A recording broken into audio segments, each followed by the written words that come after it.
So, obviously, it's pretty easy now to hear DJs mixing live through things like YouTube, right? You can just find your favorite DJs. If they are well known enough, even if they're not well known enough, they probably have a video somewhere on YouTube of them mixing. Whether it's recorded by somebody else, or recorded by them themselves, or recorded by a festival promoter, or something like that. Over the pandemic, when everything shut down back in early 2020, I decided I was going to try to make a mixtape a week. Every week, just make a new mixtape, just to keep me sane, really, because it's like, what else am I going to do? Of course, eventually, now it's like really, really hard. In fact, I stopped doing that when I did my 100th mixtape, because it was like, I can't keep this up every week, because work started getting hard again, and I just couldn't do it. But I'm going to show you the process I used to be able to make new mixtapes better than the old mixtapes. It's like, this is a process that I made a lot of mistakes at the beginning, but then I got better at it. There's a couple of things that I want to sort of distinguish a mixtape from all of these other things. All right, playlist is a list of songs. It could be a shuffled playlist where it's all random. It could be an algorithmically generated playlist. But when I'm describing playlists over here, it's actually the first step in producing a mixtape, where you actually decide a specific order of specific songs, right? So if you've ever made a playlist for a friend, for instance, that's a lot more of that sort of thought process of like, I think this song should go before that song, should go before that song. But that's like, making a playlist is usually the first step of like figuring out these are all the songs that I'm going to do in the mixtape. And a recording is sometimes the second step, and sometimes it's the end of the process, right? If you go and do a DJ event and you're actually mixing in front of people, you might be either A, just playing songs off a playlist and mixing them, or you might be reacting in real time, watching what people enjoy, what people don't enjoy, swapping tracks in and out. Even if you had a playlist, you might change the plan. You might decide, okay, that's not a song that's going to work with this crowd because I played this earlier song and that didn't get them dancing. So you switch things up. And then what comes out of that is you get a recording, obviously. Hello. And so if you were planning on making a mixtape, you still got to make a recording first. Of you typically at home. Maybe you're doing it at a friend's house, or you're doing it in a studio or something, but you've got to make like a good recording of your mix session. Making a mixtape means you're very specifically creating one continuous mix meant for distribution. Someone else, you are already keeping in mind, someone else is going to listen to this at some point in time in the future. Maybe it's a specific person where you're making like a mixtape for a specific person. Or in the case of a lot of DJs, it's actually a calling card. It's actually like, here's evidence that I know how to mix. And if you listen to this recording, it will give you an idea of, this is my musical style, this is my taste, this is how I mix. You can use it to get gigs. To be perfectly honest, I don't actually know that many promoters who have the time to listen to mixtapes. But the fact that you have mixtapes is important for getting gigs. Whether or not the promoters actually listen to it is kind of like secondary. The fact that you're willing to put yourself out and say, this is evidence and an example of how I mix, can be important to get a gig, especially if you don't have like a huge fan base. And sometimes you can't get that fan base. Sometimes you can build a fan base with mixtapes. People start listening to you through your mixtapes. I do a live show on Twitch every Friday, so I've got like a group of people who will listen to me live, but I've got a much larger group of people who will listen to me after my live show, either on YouTube, where they just actually see me do the thing live, or they'll listen to the cleaned up mixtape that I release on Mixcloud. So that's audio only, no video, none of my mic work. It's just the music. Where do you release your mixtape? Mixcloud. I use a company called Mixcloud. It's like SoundCloud. The only thing is that you can release a mix full of music that you don't own, and they've cleared all of the rights. The downside is you have to pay them. It's not a free service, right? it's free to listen, but it's not free to release. And so all that money, and it's something like, it's $15 a month, but it's cheaper if you pay an annual thing, and then you can release as many recordings as you want, basically. And can you get paid through this platform? Yes, subscriptions. So fans can subscribe to you. I only have 2 people who've ever subscribed to me, but they've subscribed to me for 2 years, so it's like that adds up. I've made like a grand $20 out of that, or something like that. Because Mixcloud takes a portion, and there are tips, but I have never received a tip through Mixcloud. I've only received tips through my live shows, Twitch, which happens on Twitch TV. Anybody here watch Twitch TV?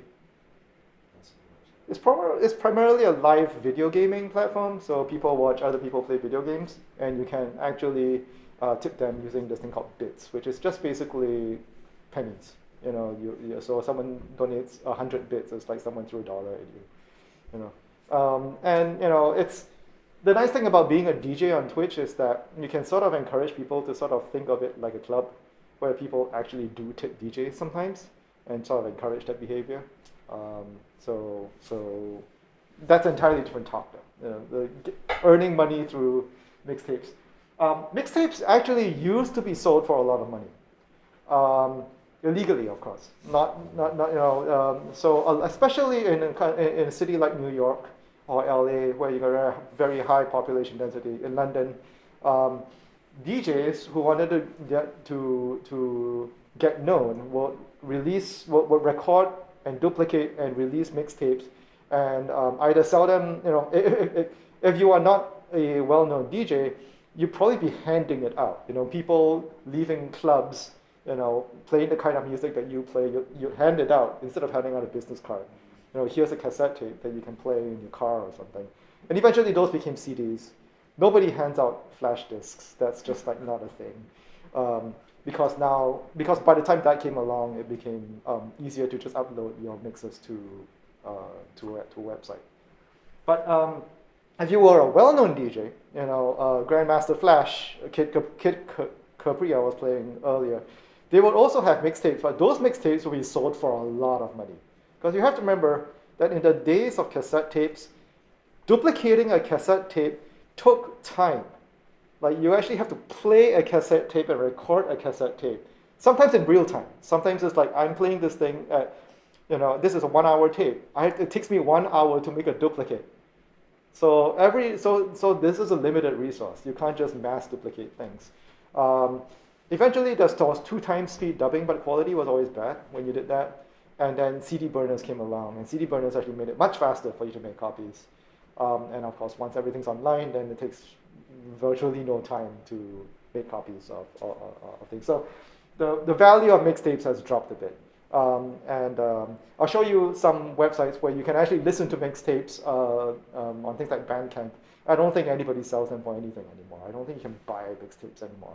It's like you can get them for free, so why not? And finally, there's mixed albums, which are produced very much like a mixtape. Only all of those copyrights have been cleared. They've been officially released. You can buy them in stores. They're produced very much with the same sort of thought process, just with a higher level of professionalism. If you go to a website like Discogs, which is just a music cataloging site, if you look at albums, they will say mixed or mixed compilation. And that's what a mixed album is. It's basically a professional mixtape that has, it's got a barcode. It can be sold in stores. It's all legal, this sort of thing. And some of you came earlier. I played that trance, the Sasha and Digweed track. That was from that's from a CD that you could just buy in stores. So if you're making a mixtape, there's a couple of goals that you actually want.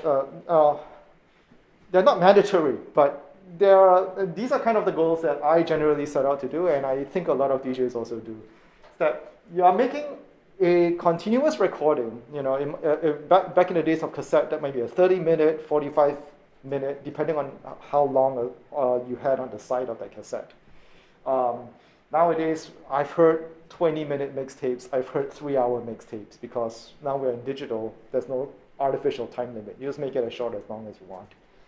Anything less than 20 minutes, I don't even really call it mixtape anymore. It's more of a routine. You know, it's just like a prepared little routine. But 20 minutes and up, I will consider a mixtape.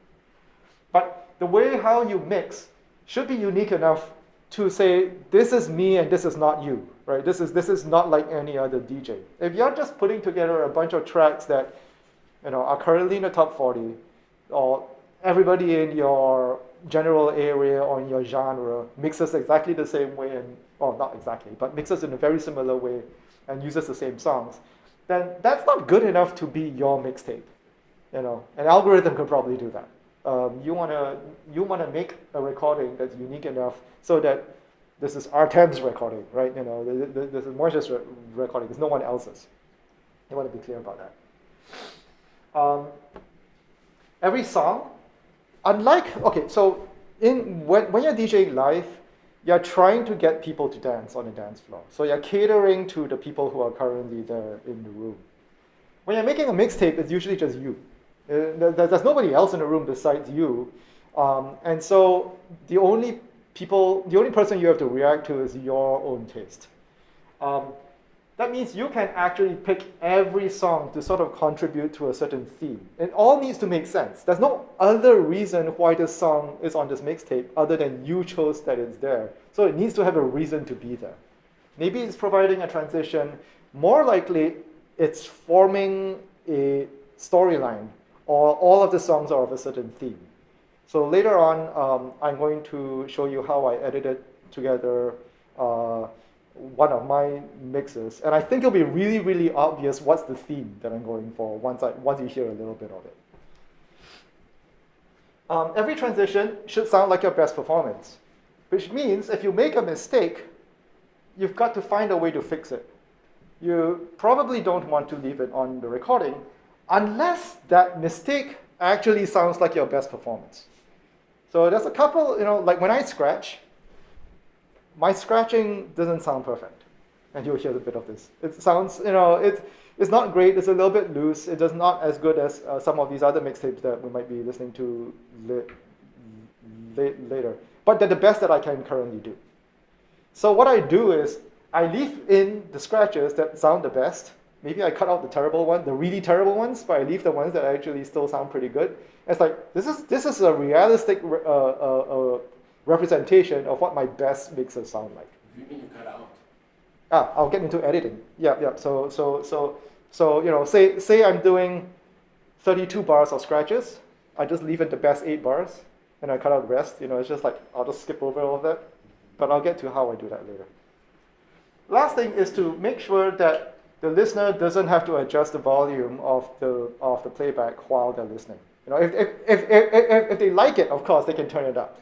If somebody wants to talk to them, of course they can turn it down. But if they're just sitting there enjoying your entire mix, the volume of this particular mix needs to be consistent enough that nobody has to like reach for the volume control. There shouldn't be like any sudden bursts of volume or like any sudden drops of volume where like, oh, I couldn't hear that song, right? So this again comes down to something that you do after you've done your recording. You try to do it as well as you can while you're making the recording, but then you can go back in later and says, okay, that song was a little soft, let's boost the volume. That song was a little loud, let's tip it. Other things to think about, this is not really universal goals, but now sort of like considering what are you going to use this mix for. In some cases, and in a lot of my mixtapes, they're actually backup mixes. So while I do release them to for other people to listen, I'm very much thinking one day I might be going to a friend's party. They don't have any music playing, but they have a stereo. I don't want to mix. I didn't bring my gear, but I can, you know, just type in a URL and hit play, and then they'll have a full mix. You know, they'll have an hour of, you know, 60s music, or they'll have an hour of hip hop or something like that.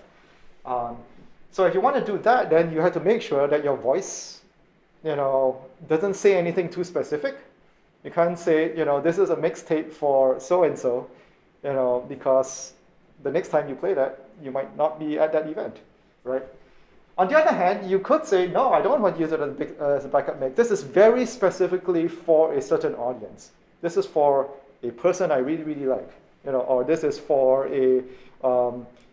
this is for a particular group of fans who listen to me. And you can shout them out on the microphone. You can say, it's like, for all of my friends in Manchester, this is for you. And this is going to be the tracks that you love, if you grew up in the 90s or something like that.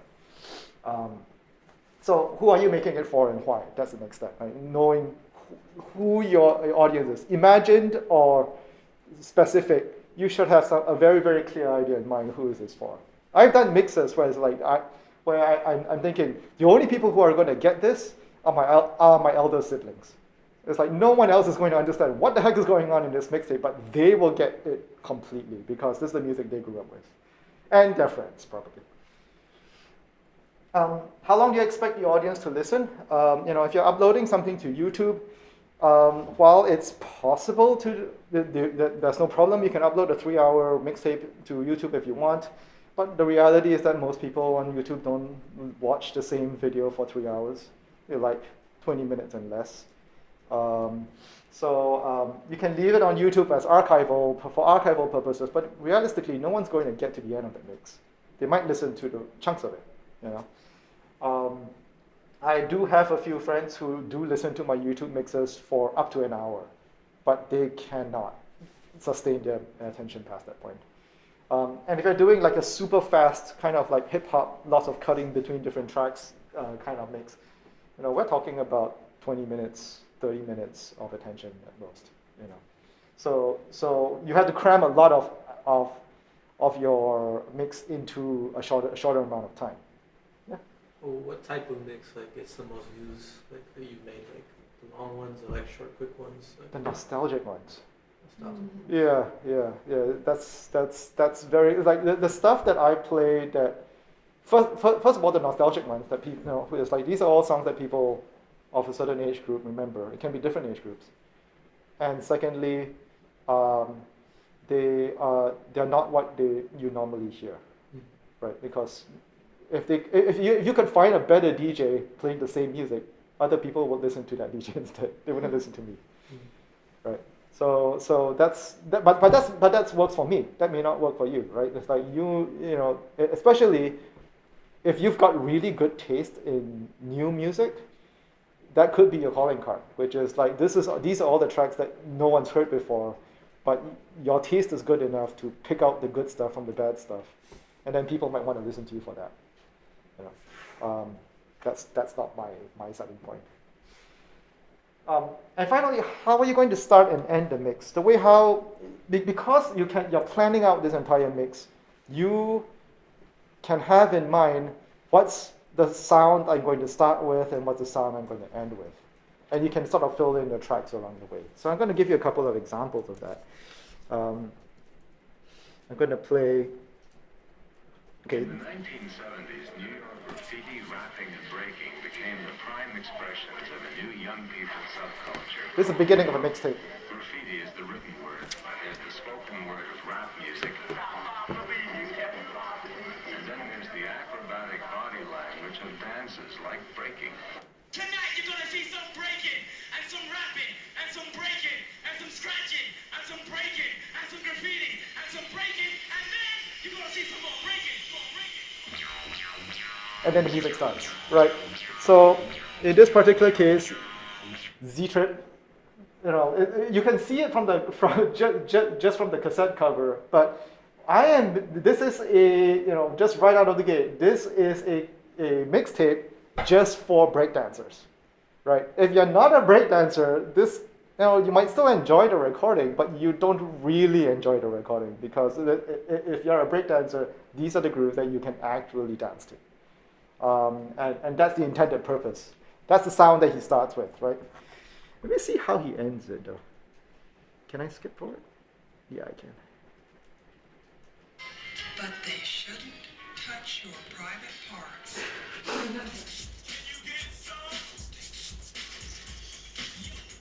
I don't know how he ends this. Let me skip forward a bit.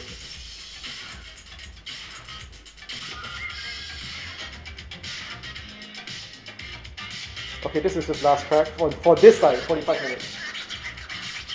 There are lots of people who touch us, but they shouldn't touch your private parts.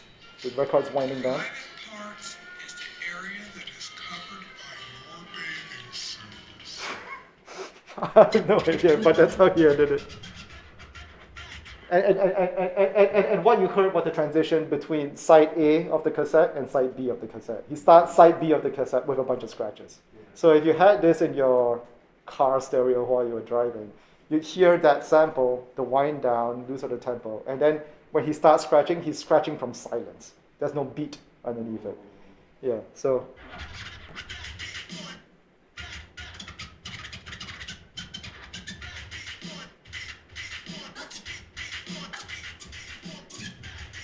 And that's just him scratching every beat in. And that's the way how he starts side B. So that's an example of, you know, a hip hop style intro. Versus this one, again, this is the trance one.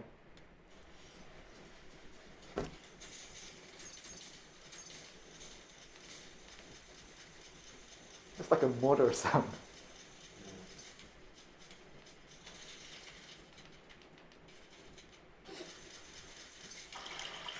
So now, the people who had no land have their own farms. Things in the jungle might be uncomfortable, but at least they have planted their crops and can hope for good harvest. Their new home is likely to be on the edge of one of the big new roads, such as the Trans-Amazonian Highway. It's an impressive sounding name, but really it's just a very long, single-track dirt road. The farm is probably near one of the frontier towns that have sprung up to cater for the incomers. These towns look for the world like the Wild West towns on the cowboy films, with a general store, a saloon bar, a government land claim office, and a few other hastily erected wooden shacks.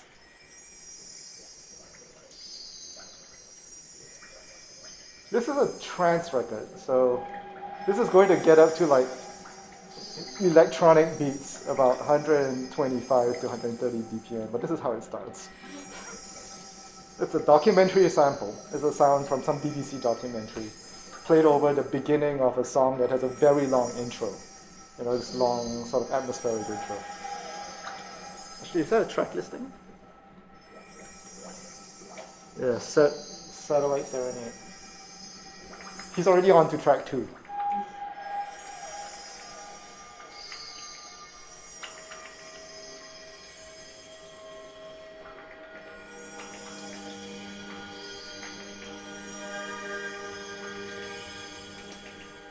Okay, and it's like it's already on to track 2, and it's still the intro. You know, it's like the beat hasn't even come in yet. So that was Sasha. John Dick, we did side 2. All right, so now I'm actually just going to walk through the process. All right, the first thing is to actually just do your recording. You know, if you're using a controller and DJ software, then probably the easiest way to record anything, to record your mixtape, is just to use the piece of DJ software itself. Serato is very popular. DJ Pro AI, Rekordbox. All of these are the pieces of software that you might use to be able to DJ in the first place. They all have record functions. The only downside, though, is that those record functions tend to be disabled if you're using streaming music. So if you're getting your music from something like Tidal, SoundCloud, BeatSource, Beatport, Deezer,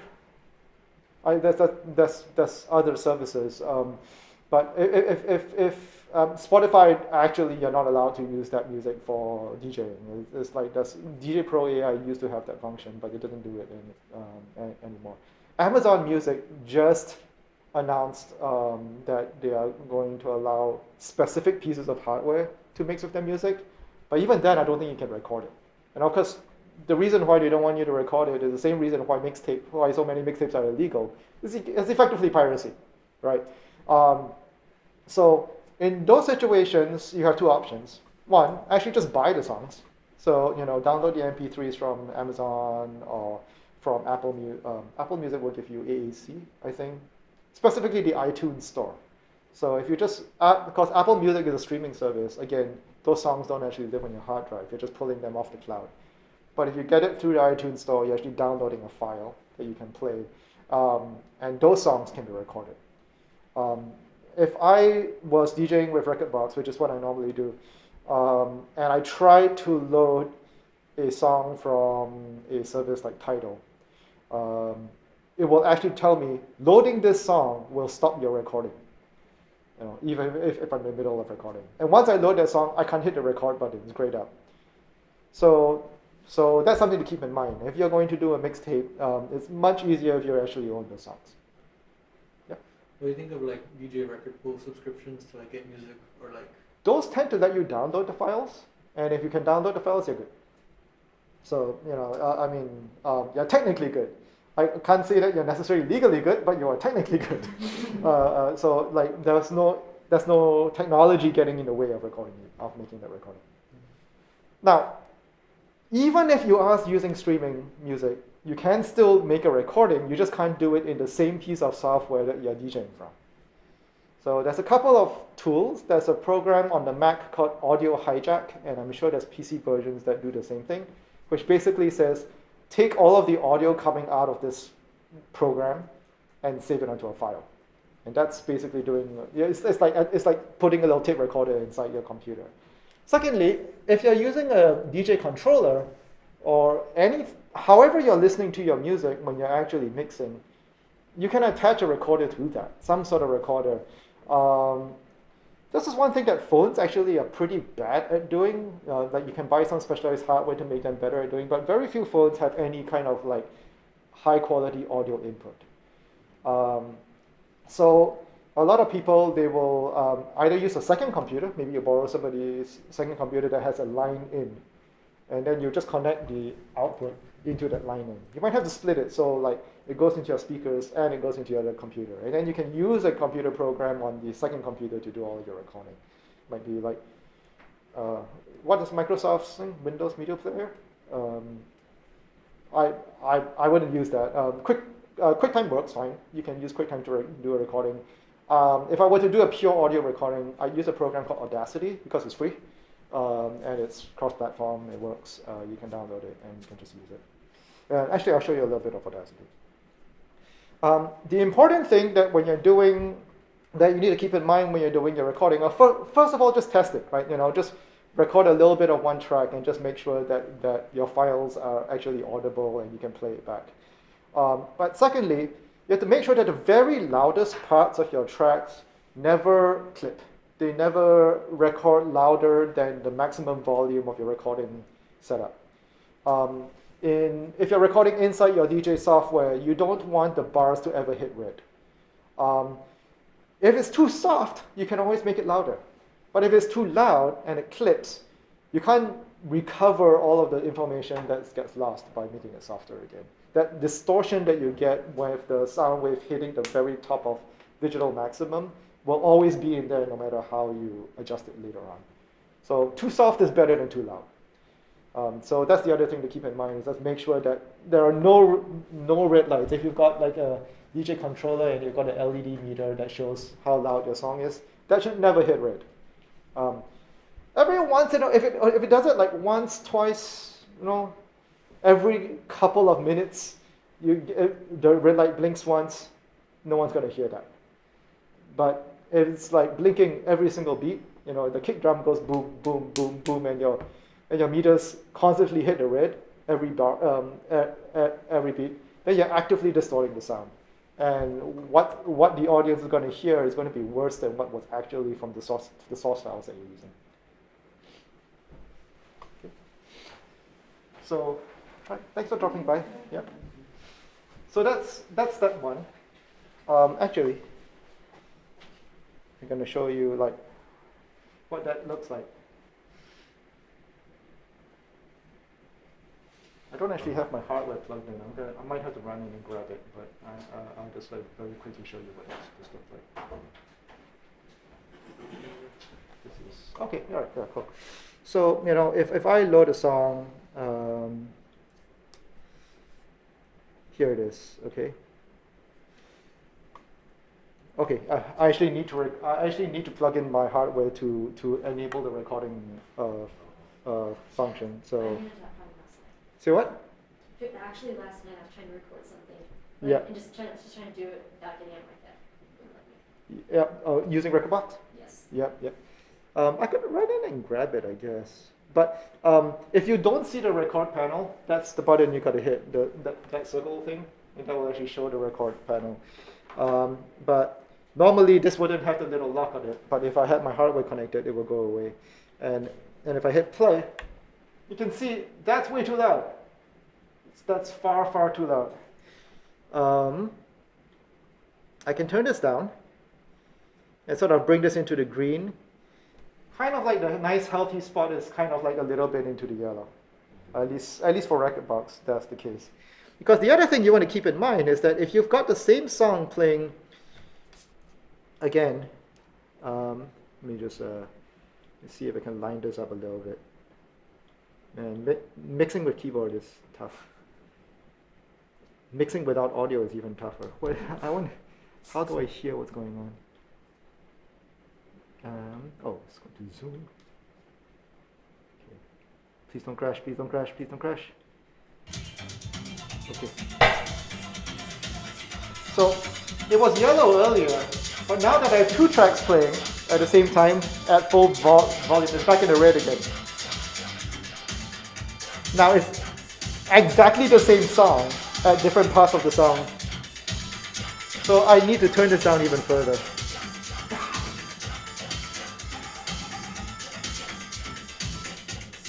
So if I stop one, you can see it's a lot further into the green and it's slightly touching into the yellow.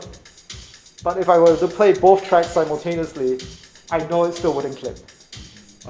And typically I would just do that before I do a mixtape. I would just find the loudest songs that I've got. Usually the songs with like the loudest percussion, like the sort of the punchiest percussion, because those tend to have the waveforms that look like,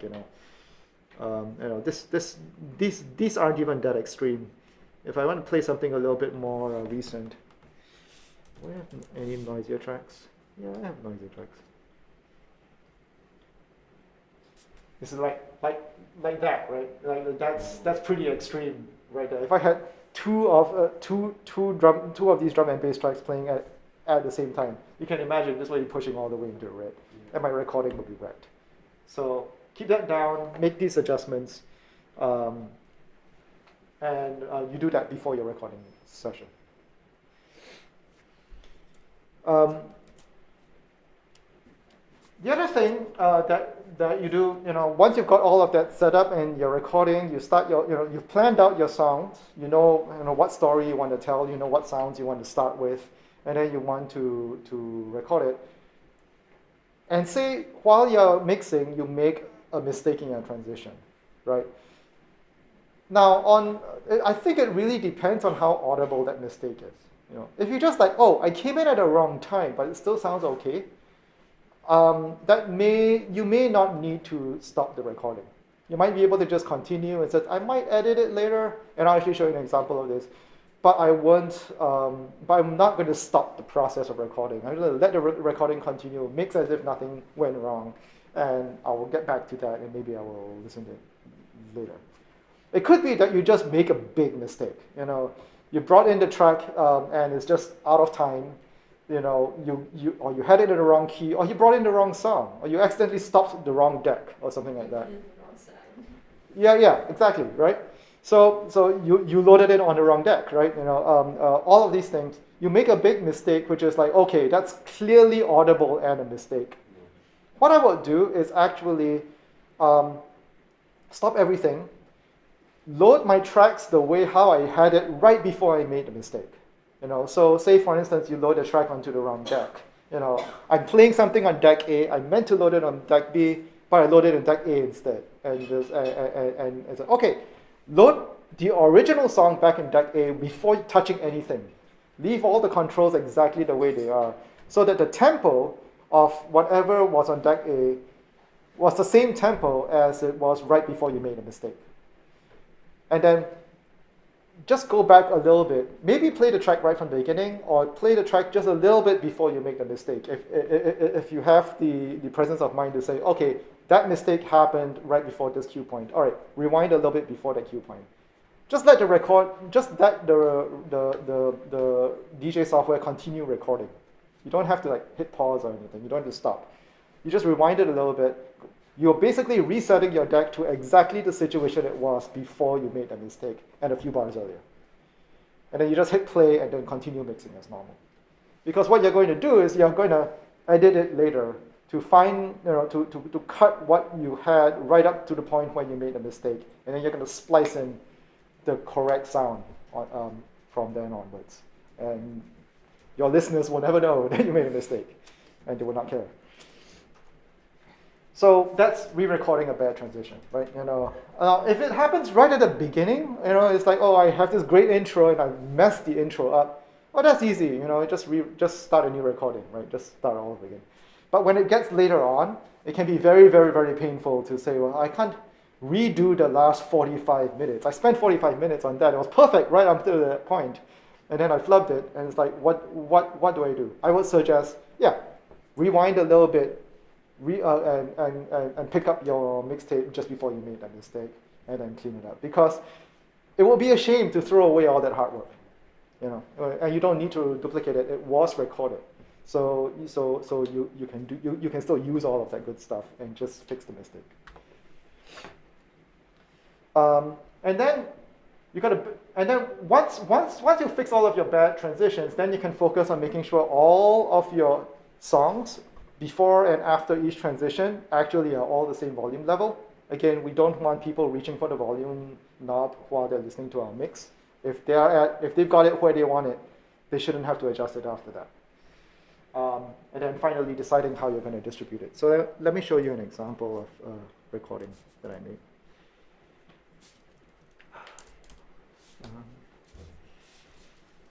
I have it on my desktop actually. There we go. Close them. Okay, so this was a mix that I did on Holy a couple of months back, November. So it's an all Bhangra and Bollywood mix. What I'm going to do, let me just shrink this a little bit. Can I shrink that? Okay.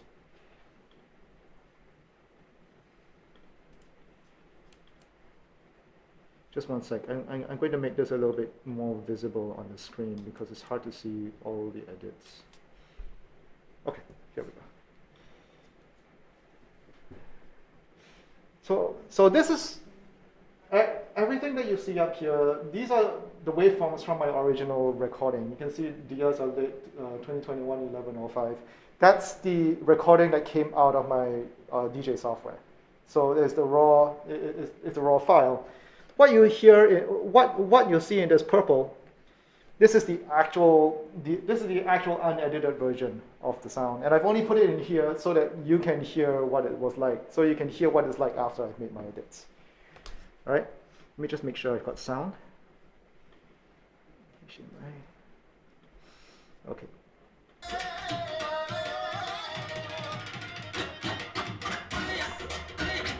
Okay, so I'm scratching here.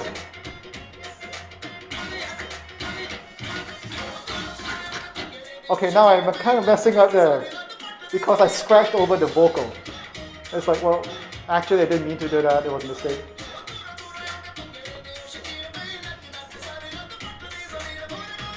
So basically, I was scratching. I intended to bring in the track, but instead of actually bringing in the track, the underlying track that I was scratching over just went into the next verse, and it's like, oh, I missed my transition out, right? So what does that actually sound like after I fix it? What I'm going to do is I'm going to leave a little bit of that scratching in, but then I'm going to try to cut over to the. I'm going to try to skip over the entire verse, where the vocals came in when I didn't expect. I'm just going to jump to a later part of the song where I actually do the mix correctly.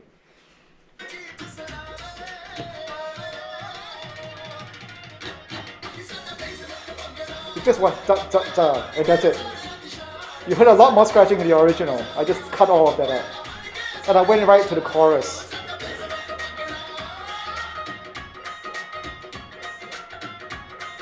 some of you know this song coming in.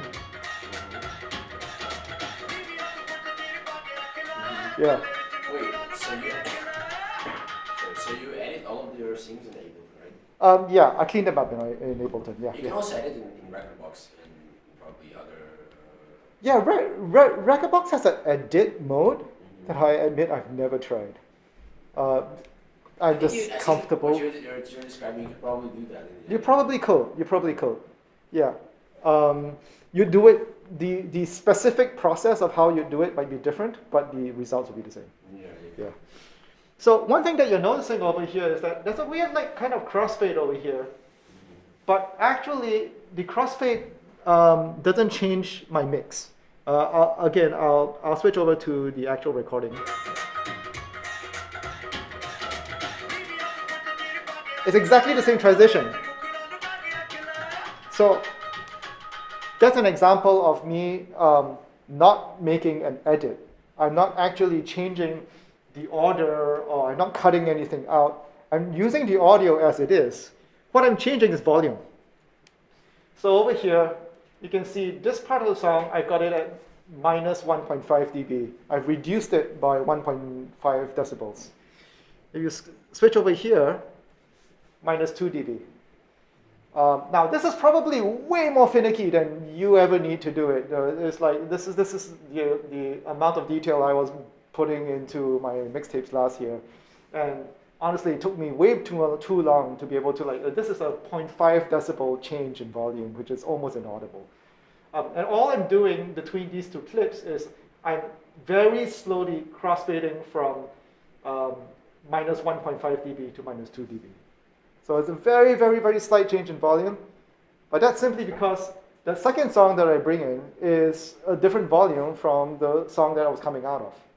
And as a result of that, I want everything to sort of like sound even. Again, try not to make people like actually change volume. How do you do that in Ableton? You drag the slider. Because I just never used Ableton before. Yeah. So say for instance I wanted to cut this point, right? I will do something like I'll just right click and I hit split. You know, normally I'll be like a lot closer in there. I'll be like something like that, and then I will find the actual point I want to hit split. All right, and then I can say, all right, this part of the song, I want it minus 1.4 or minus 1.5 or something like that. That's how I do it in Ableton. And now that part of the song is just quieter. I mean, I could go more extreme. I could bring it down to minus 10 decibels, and now you'll definitely hear the difference, right? But how is it like, how do you do it linear? You can hear the change of volume. How do you do it like linear? How do I do it? Oh, like how do I do this crossfade? Yeah. Okay, so you see this little square up there? I don't know whether you can see it. Yeah. You drag that up. So this basically says, you know, before this curve starts, it's playing this unedited. After this curve ends, it's playing this unedited. In between, it's playing a mix of both. So now if you hear it, you'll hear a 10 decibel fade in.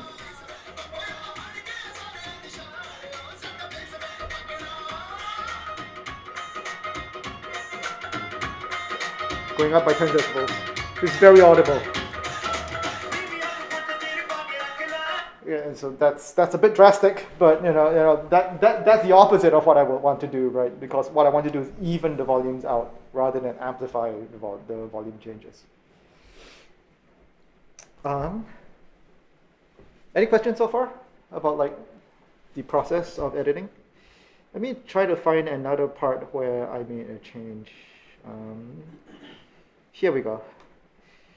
So in this part of the mix, one, I'm trying to clean up another transition mistake. But secondly, I'm going into a song that was recorded like 20 years before the song that I'm coming out of. So the sound quality of the song that I'm playing is different. Again, you can hear scratching. So this is my raw recording before I make any edits. It's just terrible scratching.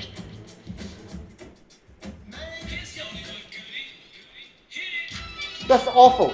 That is a terrible transition.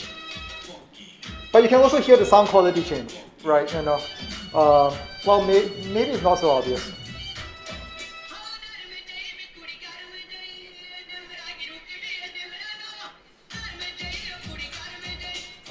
I'm not sure if it's obvious through the TV speakers, but it's got a lot less high frequencies. It's a lot more muffled. It's just a poor recording from all the time.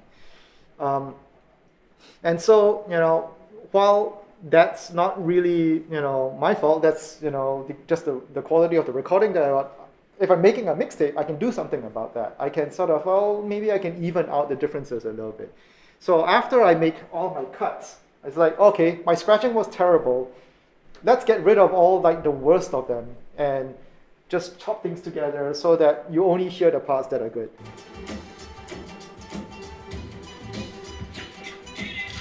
Okay, hear that scratch?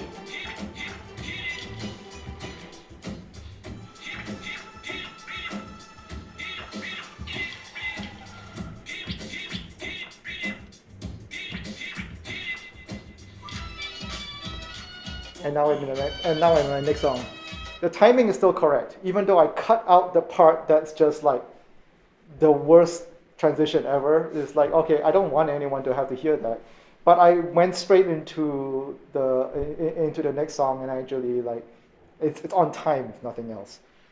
The other thing that I'm doing, I guess I didn't quite do it on that transition. Here's another mix where I did something very similar. Wait, oh, I don't have the original version. Okay, all right. Okay.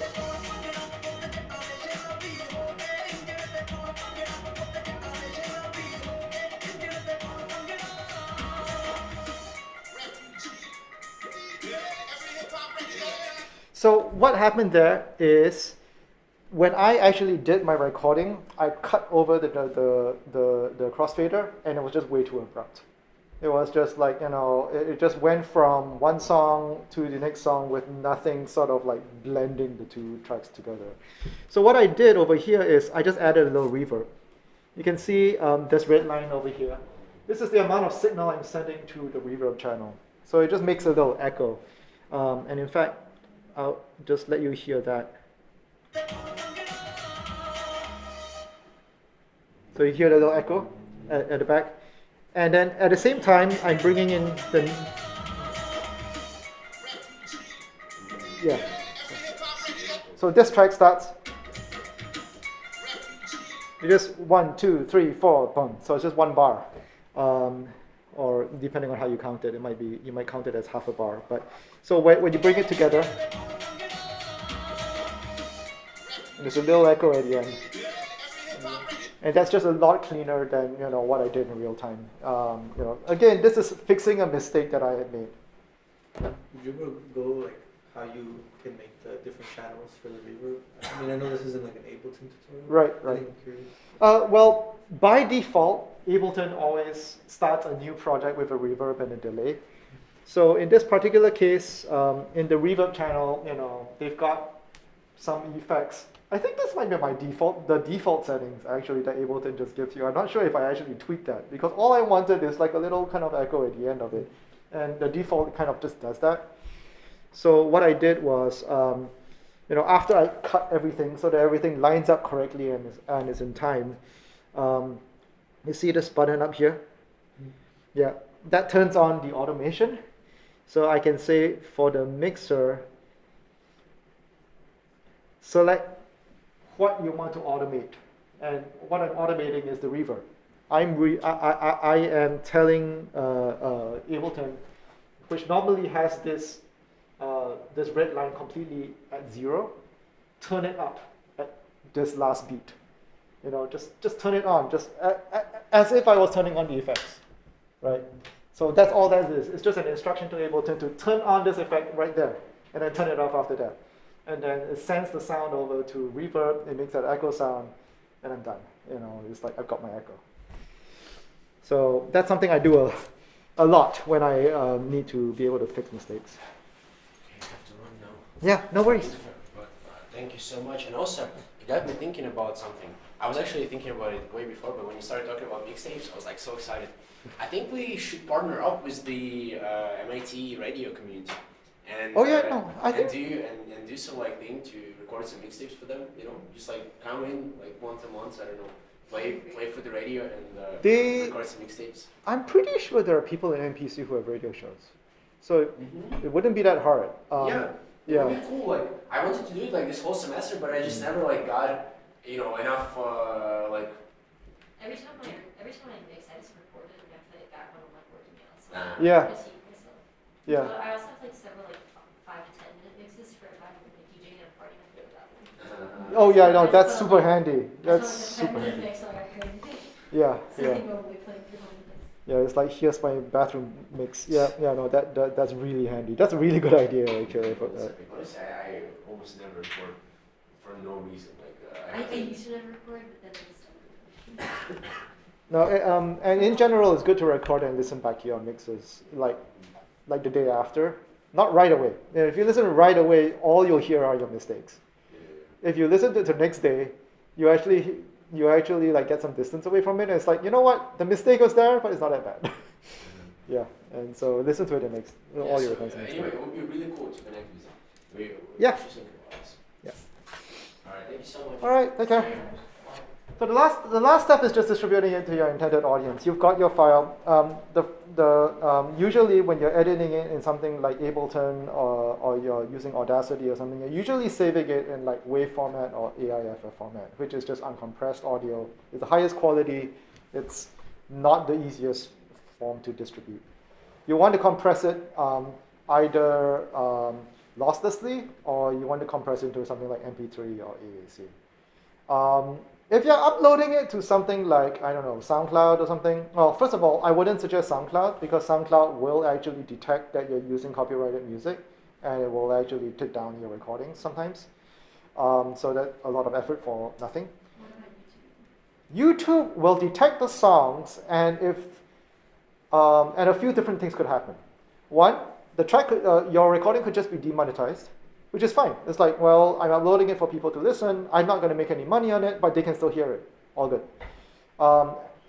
It could say this recording will be audible in certain regions. You know what? I'm just going to show you. I'm going to show you what happens.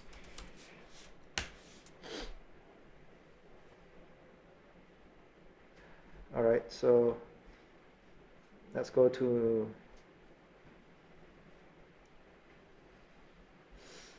Here we go. Partially blocked. Here we go. It's wrong.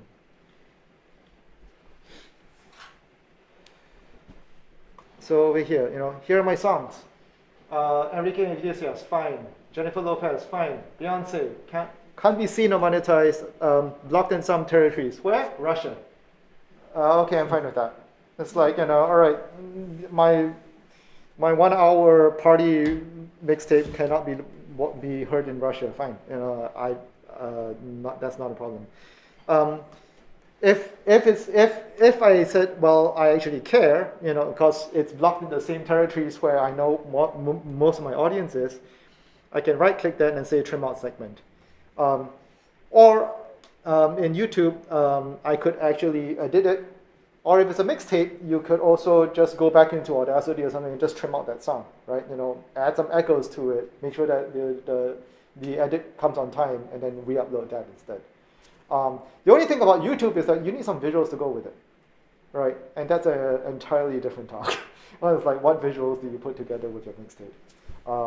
But there are actually a bunch of tools. Some of them you download on your computer, some of them just run on cloud, where you just upload sound, you upload a logo, and it will just put some funky visuals around your music, and you can get away with that. I actually just point a camera at myself while I'm mixing. So you can do that. Occasionally you will get just blocked instead of just partially blocked. It's just blocked, which basically means blocked in all territories. And it's just like, well, you can upload it to YouTube. No one's going to be able to watch this. Unless you do something about that. And you can trim out the segment using YouTube's own tools, or you can edit it in something like Audacity and Ableton and re-upload it. Either of those things work. If your end goal is YouTube, I would suggest first recording, maybe 30 seconds of each song, no transitions, just 30 seconds of each song, just copy and paste it, load it up in something like Ableton, 30 seconds, 30 seconds, 30 seconds, upload that to YouTube as an unlisted private video, and they'll run the same check on it. No one will see it because you upload it as private anyway, and it will actually tell you which songs are allowed and which ones are not. 30 seconds is enough time for it to figure out whether this is fine. And it's like, well, okay, this song is not allowed. Then maybe you change your playlist. So even before you've done any recording, you say, all right, I'm not going to use this song. Maybe I'm going to use a different song. Is there like a floor to like where it can detect? About 11 seconds is what I've heard, but it's getting better all the time, so I wouldn't count on it. I've had mixes that were public or partially blocked and then become fully blocked later on because the algorithm changed.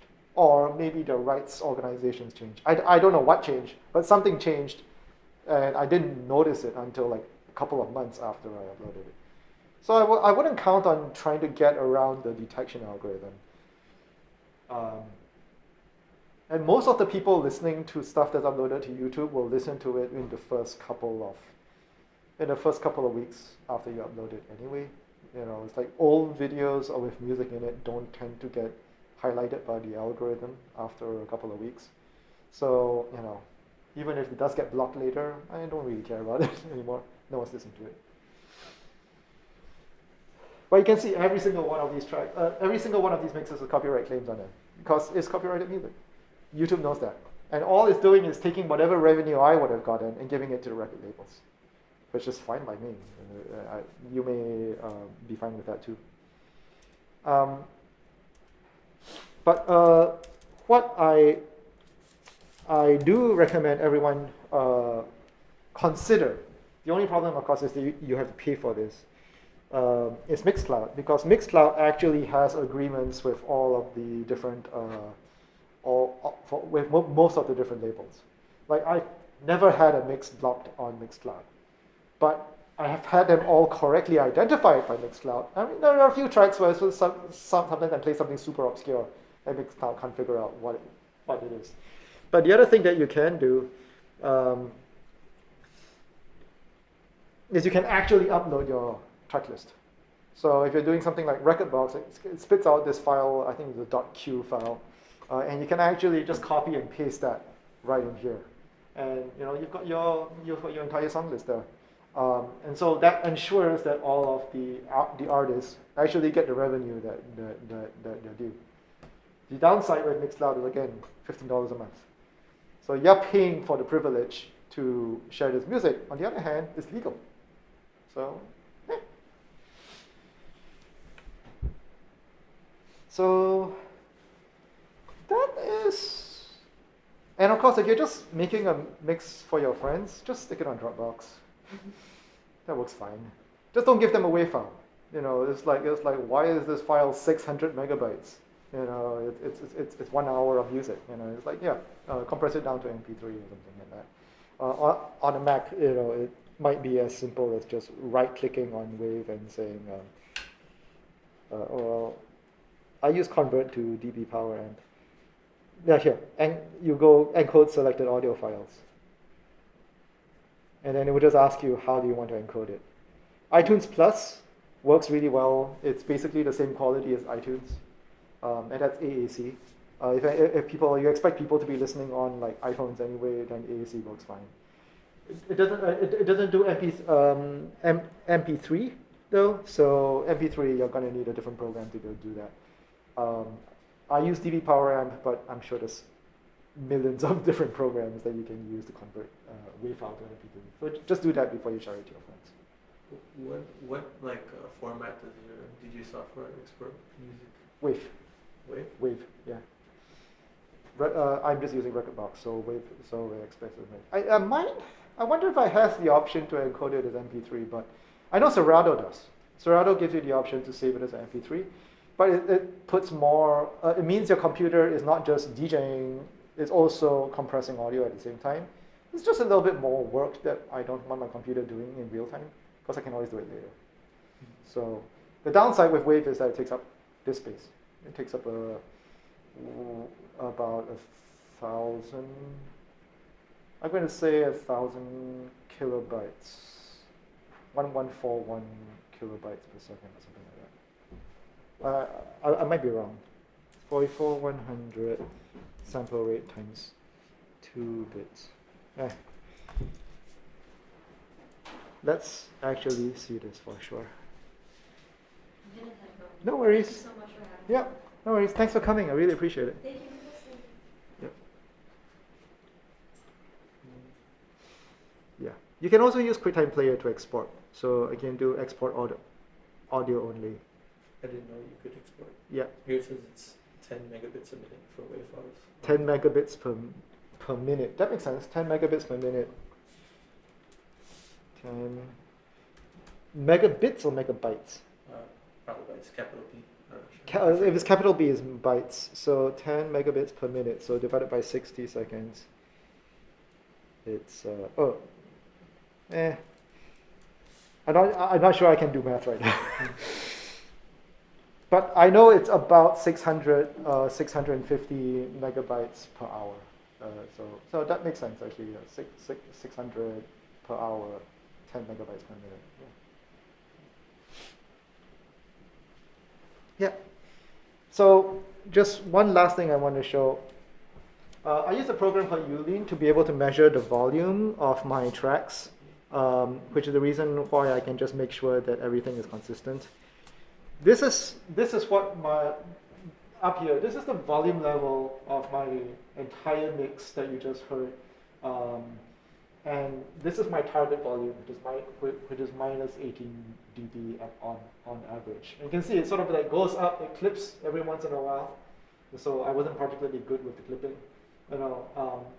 These dips aren't actually much of a problem because they're usually just quiet parts of a certain song. They're just fine, But these like big things that stick out, these big bumps, that's all badness. I want to keep it kind of even. So after I've done all my Ableton work, this is what it comes out as. It's like, this is a nice consistent volume. It's like if somebody started listening to my mix over here, they'd have the volume the same level by the end of the mix. And that's my goal. Don't worry about the bottom graph. It's just top graph. The bottom graph is a completely different thing. What application is this? Oh, this is a EQing loudness meter. I'll show you. EQing loudness meter 2. So what I can do is I can drag in a song, any audio file that my computer can read. This is going to be pretty slow. It's going to take like a minute to be able to analyze it. But it's in the process of actually calculating the loudness of the entire song. And this is slightly different from the volume that shows up in my DJ software. Because the DJ software is only sort of analyzing the amount of energy of each of 500 millisecond windows of audio. This one, loudness, takes into account how human beings actually perceive audio.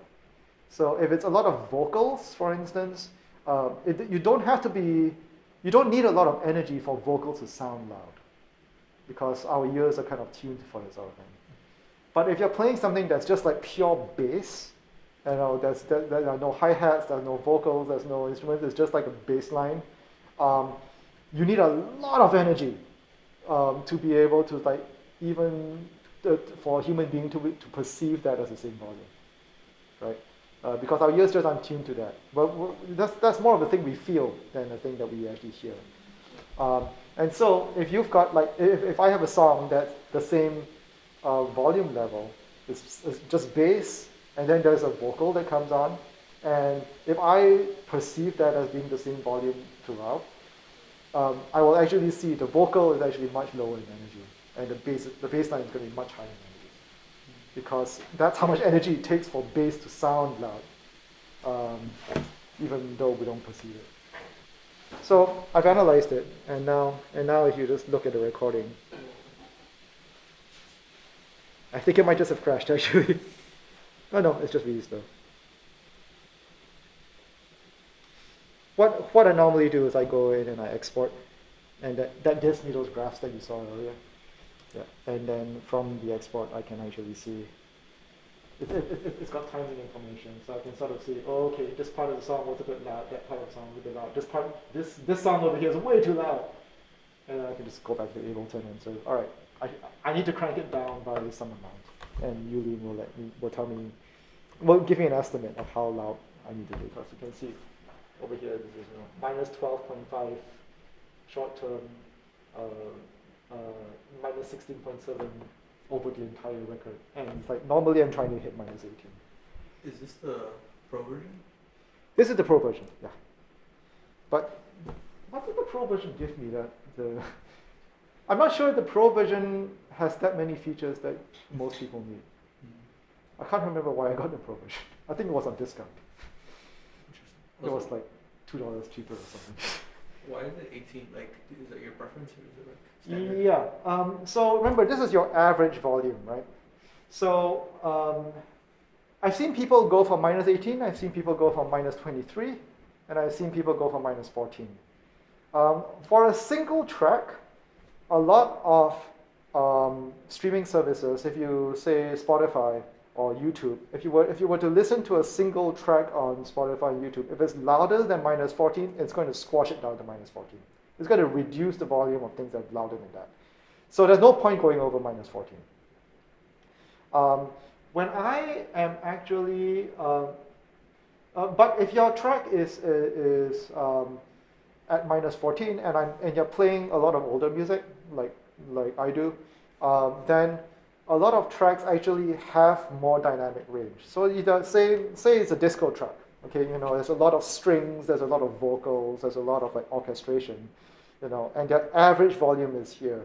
An old disco track, the drums are going to be like that, So it's like, this is your average volume. This is how large the peaks are, and at minus 14, those peaks are going to click. That's all of these dots up there, Those are going to click. Now this is a Bhangra mix, so it's a different sonic profile, but for disco, that would absolutely happen. And so I go for minus 18 because those tend to reduce the number of clips. If I really wanted to be safe, I'll go for minus 23 or something like that, which is, I think, the Dolby standard is minus 23. If you were to watch a movie, where you've got dialogue and then you've got explosions, right? So minus 23 is roughly where do you want to be. But for music, minus 18 works for me.